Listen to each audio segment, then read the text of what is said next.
Assalamu alaikum. I am Mohsin Gill and welcome to all students in the course at 630 research method. आज हम research method का lecture number 21 discuss करने जा रहे हैं।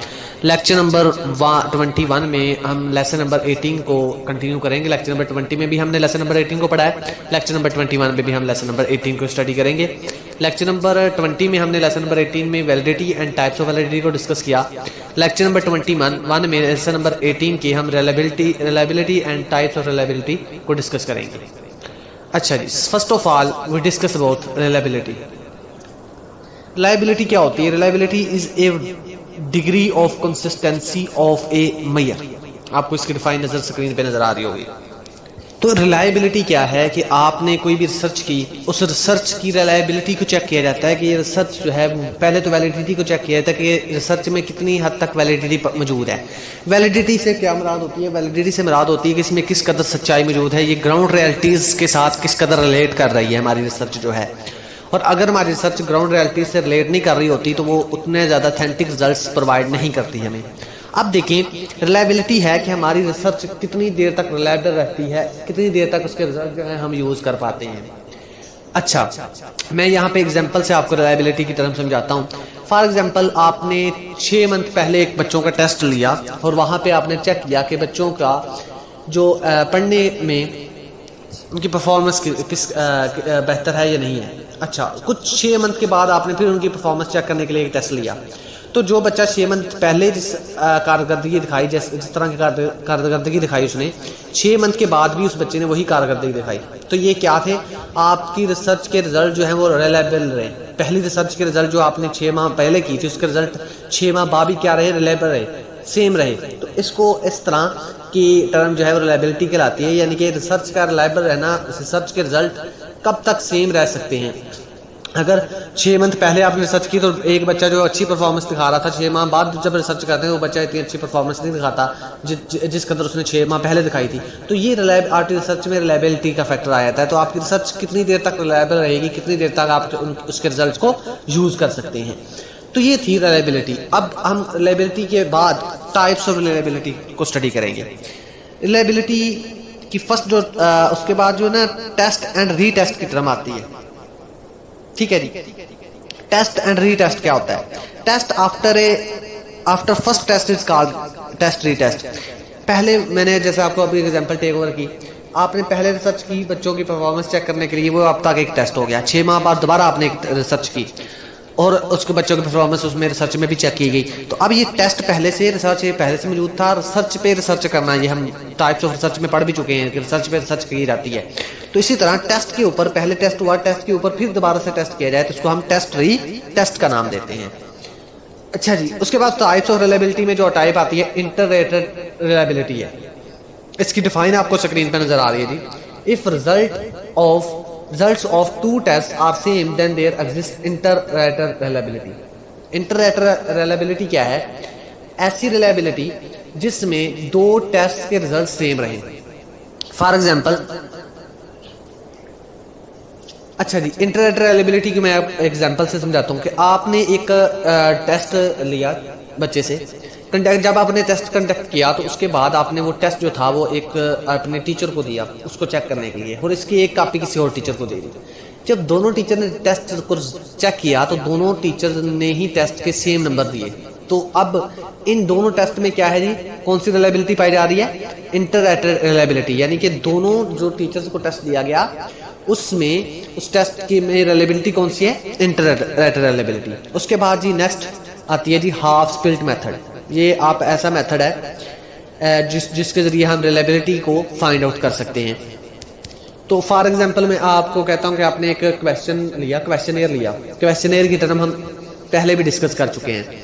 Questionnaire क्या होता है? एक पेज, एक फाइल जिसमें काफ़ी सारे क्वेश्चंस हों, उसको क्वेश्चनेयर कहते हैं। जिस तरह के मेल आप ईमेल भेजते हैं in the form of questions, 25-26 questions का एक फाइल है और ईमेल की शेप में आपने उसको सेंड किया। तो अब हाफ स्प्लिट मेथड क्या है कि आपने क्वेश्चंस काफ़ी सारे भेजे हैं। अब जो भी क्वेश्चन आप देखते हैं तो हर क्वेश्चन का दूसरे क्वेश्चन के साथ कुछ ना कुछ रिलेशन है। पहला क्वेश्चन दूसरे क्वेश्चन के साथ कुछ रिलेट कर रहा है, 10वां भी 5वें के साथ रिलेट कर रहा है। तो हर क्वेश्चन अगर एक दूसरे के साथ रिलेट कर रहा है तो उनके दरमियान रिलायबिलिटी पाई जा रही है। और अगर जो आपका क्वेश्चन है तो उसका कोई भी क्वेश्चन आपके किसी भी क्वेश्चन के साथ रिलेट नहीं कर रहा तो फिर वहाँ पे रिलायबिलिटी वो क्वेश्चन जो है वो रिलायबल नहीं है, इसलिए उस क्वेश्चन को आपके क्वेश्चनर से खारिज कर दिया जाता है। तो इस तरह आपके क्वेश्चनर में रिलायबिलिटी को चेक करने के लिए हम हाफ स्प्लिट मेथड को यूज करते हैं। उसके बाद ही इसके लास्ट फॉर्म ऑफ रिलायबिलिटी हम डिस्कस करेंगे जो कि आपकी बुक पे है जी, पैरेलल फॉर्म रिलायबिलिटी। मैं यहाँ पे इसकी डिफाइन पढ़ता हूँ। पहले 2 students of different teachers show same results, तो फिर वो रिलायबिलिटी क्या होगी, parallel form reliability. For example एक स्टूडेंट ने रिसर्च मेथड किसी और टीचर से पढ़ी, एक स्टूडेंट ने रिसर्च मेथड किसी और टीचर से स्टडी की। दोनों टीचर से पढ़े हुए स्टूडेंट से टेस्ट लिया गया, पेपर लिया गया, कंडक्ट किया गया टेस्ट रिसर्च मेथड के मतलब, तो दोनों की CGP सेम आई। तो फिर ऐसी रिलायबिलिटी जो डिफरेंट टीचर्स के स्टूडेंट सेम रिजल्ट शो करवाते हैं तो उससे रिलायबिलिटी को पैरेलल फॉर्म रिलायबिलिटी कहा जाता है। तो ये आपका आज के टॉपिक में reliability and types of reliability lecture number 21 में हम लेसन नंबर 18 को कंटिन्यू किया। अच्छा, तो आज के लेक्चर में हमने उस लेसन के बाद लेक्चर नंबर 21 में ही लेसन नंबर 9 को भी डिस्कस करेंगे। लेक्चर नंबर 9 में टॉपिक है conducting a systematic literature review. Literature review का लेक्चर नंबर लेसन 10 हमने पहले डिस्कस कर चुके हैं। अब देखें conducting a systematic literature review क्या होता है। सिस्टमैटिक होता है मरहलावार, 1 by 1। अच्छा जी, हमने लिटरेचर रिव्यू क्या था कि जो स्टडी जो रिसर्च पहले से की जा चुकी है उसको रिव्यू करना। रिव्यू होता है एक बार दोबारा देखना, देखने के बाद एक बार दोबारा देखना।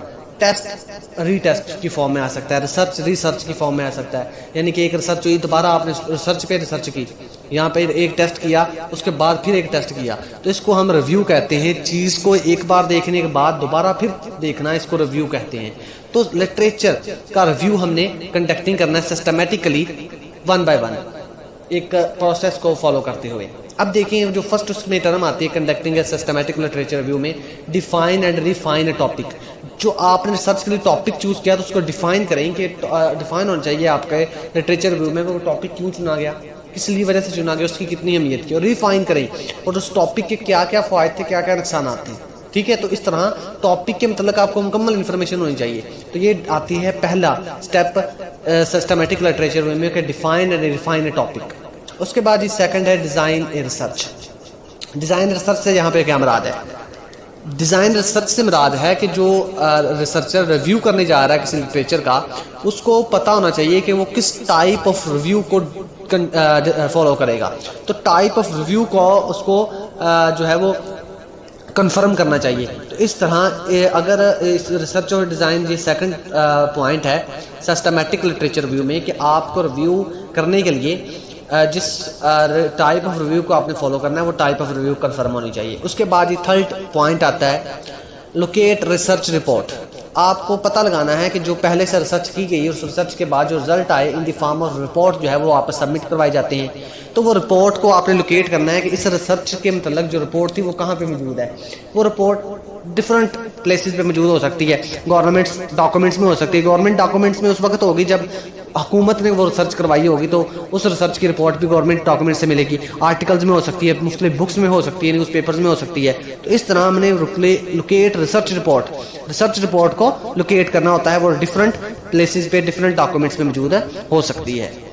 उसके बाद जी फोर्थ सिस्टमैटिक लिटरेचर रिव्यू में जो पॉइंट आता है व्हाट टू रिकॉर्ड। और आपको ये पता होना चाहिए कि आपने रिकॉर्ड का मराद कि ये रिसर्च जो है वो किस बंदे ने की, स्पॉन्सर कौन था, रिसर्चर कौन था, किस पॉइंट पे की गई, किस एरिया में जाके की गई। तो ये व्हाट इज टू रिकॉर्ड, ये सारा का सारा आपको पता होना चाहिए कि इस रिसर्च जो है किन जगह पे हुई, किन लोगों पे हुई, किसने करवाई, कितना इस पे पैसे जो रुपीज़ थे वो इन्वेंट किए गए। तो यहाँ पे तमाम के तमाम ये फैक्टर्स को चेक किया जाना चाहिए व्हाट टू रिकॉर्ड में। उसके बाद लास्ट में जी राइट द रिव्यू। आपने लास्ट में जो है वो सारी चीज़ें देख के जब आपने टॉपिक को रिफाइन भी कर लिया है, रिसर्च का डिज़ाइन भी चेक कर लिया है, रिसर्च रिपोर्ट को भी देख लिया है, और व्हाट टू रिकॉर्ड तमाम की तमाम चीज़ें भी देखनी है कि कौन स्पॉन्सर कौन था, रिसर्चर कौन था, किन लोगों पे की गई, किस एरिया में की गई। तो इस सारे के बाद फिर आपने एक रिव्यू राइट करना होता है। जिस तरह रिसर्च के बाद रिपोर्ट राइट की जाती है, इसी तरह रिव्यू के बाद रिपोर्ट की फॉर्म में रिव्यू को राइट किया जाता है कि हमने इस रिसर्च पर जब रिव्यू किया है तो इस तरह हमें ये चीज़ें मिली हैं। ये क्या ये रिसर्च अभी तक भी वैलिड है, नहीं वैलिड है, या उस वक्त भी वैलिड नहीं थी, ये रिसर्च की क्या अहमियत है अभी भी और उस वक्त क्या अहमियत थी। तो ये सारा सारा रिव्यू में लिखा जाता है। और एक बात जो रिव्यू में जब आप राइट करेंगे तो सबसे पहले की राइटिंग प्रोसेस, आपको स्क्रीन पर नजर आ रहा होगा, लिखा है always no for home you are right. ये आपको हमेशा पता होना चाहिए कि आप किन के लिए लिख रहे हैं, ठीक है। अगर आप लो क्वालिफाइड बंदों के लिए लिख रहे हैं तो आपकी स्टैंडर्ड ऑफ वर्डिंग जो है वो लो होना चाहिए। अगर हाई क्वालिफाइड बंदों के लिए लिख रहे हैं तो आपका स्टैंडर्ड ऑफ वर्डिंग हाई होना चाहिए। तो वर्ड का स्टैंडर्ड जो है वो आपकी ऑडियंस के मुताबिक होना चाहिए, जिसको आपने रिपोर्ट देनी है, रिव्यू के मतलब आप जिनके लिए लोगों के ये रिव्यू राइट कर रहे हैं उनके स्टैंडर्ड उनके म्यार के लफ्ज़ इस्तेमाल करने हैं। तो ये राइटिंग प्रोसेस बड़ा रिसर्चर के लिए इंपॉर्टेंट पॉइंट है कि उसमें उसको हमेशा ये पता होना चाहिए वो लिख किसके लिए रहा है। अगर आप स्टूडेंट्स के लिए लिखें तो जितनी आसान वर्डिंग में देख सकते हैं उतनी आसान वर्डिंग में लिखें और बताएं स्टूडेंट्स को, ताकि उनको आसानी से समझ आ जाए। तो इस तरह राइटिंग प्रोसेस में एक टीचर को या एक रिसर्चर को ये पता होना चाहिए कि वो किसके लिए लिख रहा है। एक टीचर को ये पता होना चाहिए कि वो किसके लिए बोल रहा है, कि अगर स्टूडेंट्स के लिए बोल रहा है तो उसको चाहिए कि वो आसान से आसान वर्ड इस्तेमाल करे, इजी से इजी वर्डिंग में एक्सप्लेन करे हर चीज़ को। तो इस तरह की राइटिंग प्रोसेस जो है वो एक रिसर्चर के बड़ा इंपॉर्टेंट पॉइंट है। तो ये कंडक्टिंग ए सिस्टमैटिक लिटरेचर, वो जो लेसन नंबर 9 हमने स्किप किया था वो लेक्चर नंबर 21 में कंप्लीट किया। तो लेक्चर नंबर 21 में हमने लेसन नंबर 9 को डिस्कस किया, conducting a systematic literature review, और उसके बाद reliability and types of reliability को भी डिस्कस किया। आज के लेक्चर में इतना ही। नेक्स्ट लेक्चर में हम नेक्स्ट टॉपिक के साथ हाजिर होंगे। शुक्रिया।